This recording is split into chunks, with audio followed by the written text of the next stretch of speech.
Hello everybody, what's happening, My name's Neil, welcome along to Midlife Motors. Right, well, MX5. A little bit of, well, quite a lot of Toyota content this evening. Beautiful evening. I'm in the Yaris, I'm heading to see the MR2. Sun's right in my eyes. Yaris passed its MOT yesterday. No cost, no issues, no dramas, no observations or whatever they call it these days. I told you, I'll put the link up. Best daily driver you can buy. Doesn't cost a thing. But we're off to see the MR2, and the good news is it's got a home now. We've managed to, I get a bit of help on the channel. Mrs. Midlife Motors is great. And I have a Scottish friend, very good friend, and he's managed to house the MR2. He's got a garage, and the car is nicely tucked up. But tonight it's coming out because it's a beautiful evening. Gonna go for a drive, gonna go through what we've done so far, explain what we've got to do, and just enjoy the car. These are the sort of evenings that it's designed for and been bought for. Catch you in a minute. Don't know why I did that.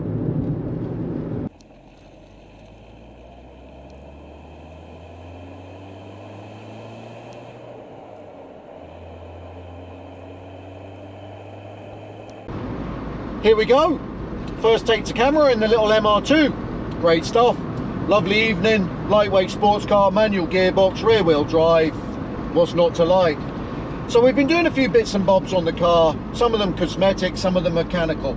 We seem to have fixed the engine management light. That was an O2 sensor on the rear bank, which as you look at the engine is the O2 sensor on the left hand side of the manifold. So that's good.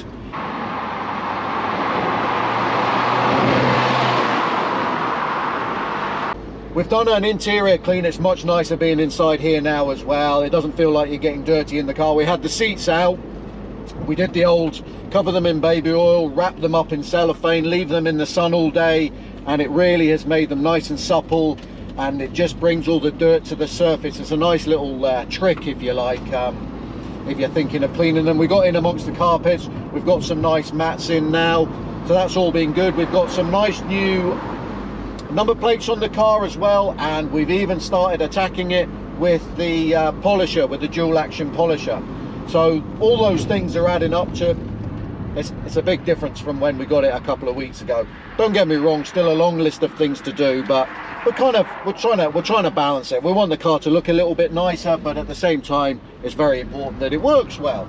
Well, the fog's rolling in just now, but just pulled over because I thought I'd try and show you what we've been up to cosmetically. The lights are a lot better now. We've had a go with the polisher on the bonnet, and it's looking a lot better. The difference in number plate, mates, who knows? So yeah, we've attacked it with the polisher. Not gone mad, not gone crazy, haven't done anything to the wheels. They're going to be replaced, but it's beginning to look a little bit like Christmas. It's beginning to look a lot nicer. The backlights came up really well with the polisher, so that was good too. And rear number plate, I mean, look how much better that looks at the rear, just with a nice number plate in the center. We polished the rear bumper and the deck lid, so that's good too. And interior wise, I don't know if it'll pick it up now, but look, we've got actual red seats. So much softer as well, and the interior is just nice and tidy and a pleasant place to be. Quick update there. Car's going in the right direction. Standing back, I'll give it a thumbs up. I think it's a good looking motor. Next job probably is going to be two things that are annoying us a little bit at the moment. One is the side skirt not fitting correctly, and the other is the wrong alloy wheels on it. So they're the next two that are in the pipeline. The roof's going to need to be replaced. It's not good. It's not good.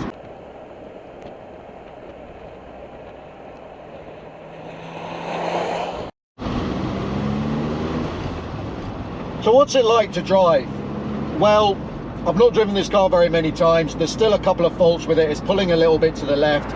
It's on really crap rubber, so I'm not going to go attacking corners too much here. But first impressions. It's really easy to heel and toe in this car, much easier than in the MX-5. The pedals in the MX-5 compared with this are poorly spaced, so that's quite good. When I get a little bit braver, I'm enjoying practicing that. It oversteers much easier. I think that could be down to the tyres. Much easier to provoke into oversteer. So we just got to be a little bit careful of that. Engine pull's lovely, nice and sweet. Revs to 7,000 RPM. It's slow. Makes the Mazda look fast. But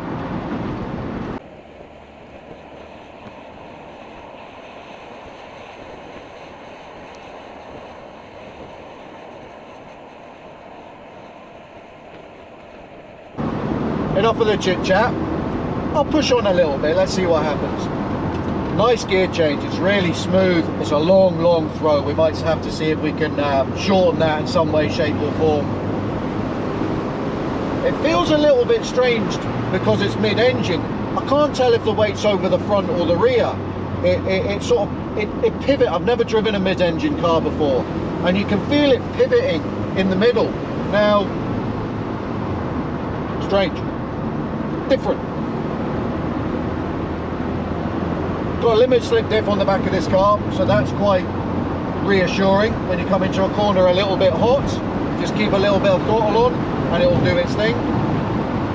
Braking early here because, as I mentioned, the car's pulling a little bit to the left. We need to have a look at the tracking, but we want to get some better wheels and tyres first.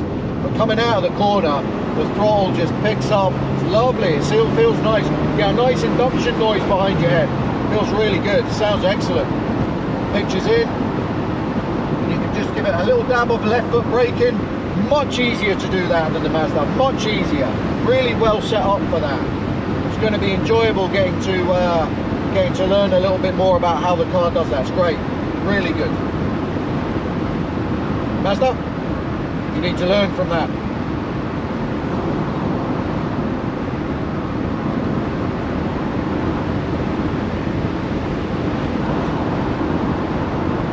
This is quite a good little corner because you keep turning. You never stop turning, and you can just keep the throttle building and building and building and building and building, and it just bites in nicely. Lovely. I like this corner too here as well because it's a lot tighter than it looks. So you come down a gear. Oh, I tried to, but I was a bit too slow there. I was a bit too slow. But yeah, we'll try. This is going to be a good car to learn a bit of driving technique in.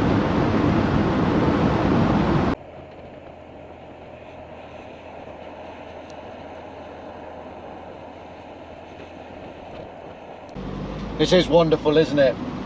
It's 7:45 at night. It's tranquil. There's nobody else around. The roads are ours. We can just enjoy ourselves in this little car. Life doesn't get much better than this. Like this complex here. Down in gear. It's a little bit uphill. Keep her on song. Just use a little bit of left foot, little dab of the left foot there. Way, lovely. Oh, that was up to about 5,000 RPM. I don't want to go too mad this evening.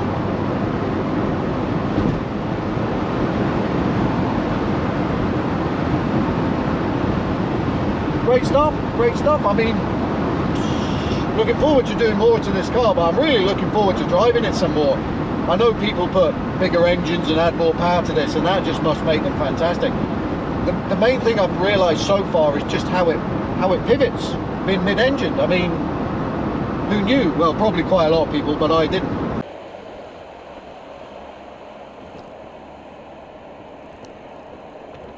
Going to sit the car back in the garage now, so if you have enjoyed this, if you can like it, if you can share it with anybody else, that's great, and if you can subscribe below, we'll bring much more content on this car in the not too distant future. Thanks for watching. If you get a nice night like this, take advantage of it. That's what it's all about.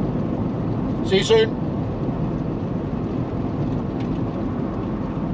Wow.